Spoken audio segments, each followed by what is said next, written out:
Greetings. My name is Reverend Dr. Jeff Hood.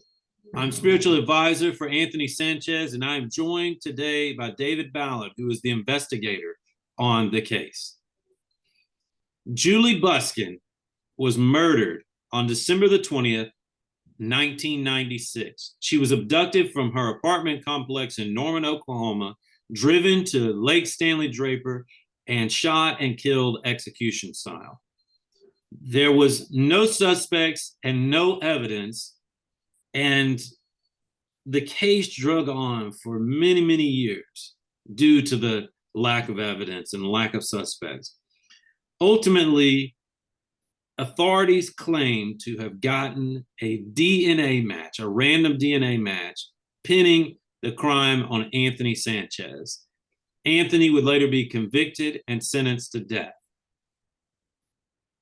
The evidence that was used to support the conviction was absolutely erroneous.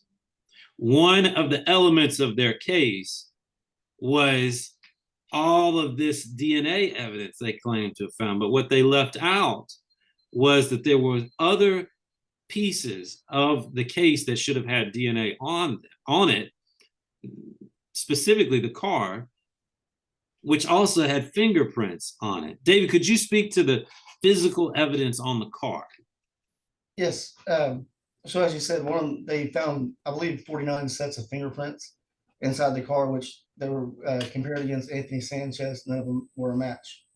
And again, I understand that people could assume cold weather, or if you're committing crimes, maybe they're wearing gloves. But the fact you have 49 sets on, and keep in mind, Julie was bound behind her back with shoelaces.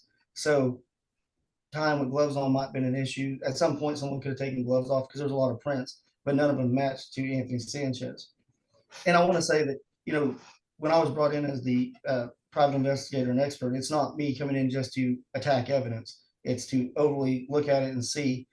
And there is evidence available, but it doesn't match Anthony Sanchez. So now you have fingerprints. Then, you have trace evidence and biological evidence. Hairs found inside the vehicle did not match Anthony Sanchez. There was epithelial cells that were found, did not match Anthony Sanchez. So basically what was found in the car, none of that evidence even goes to Anthony Sanchez, and in no way. If the car evidence don't fit, you must acquit.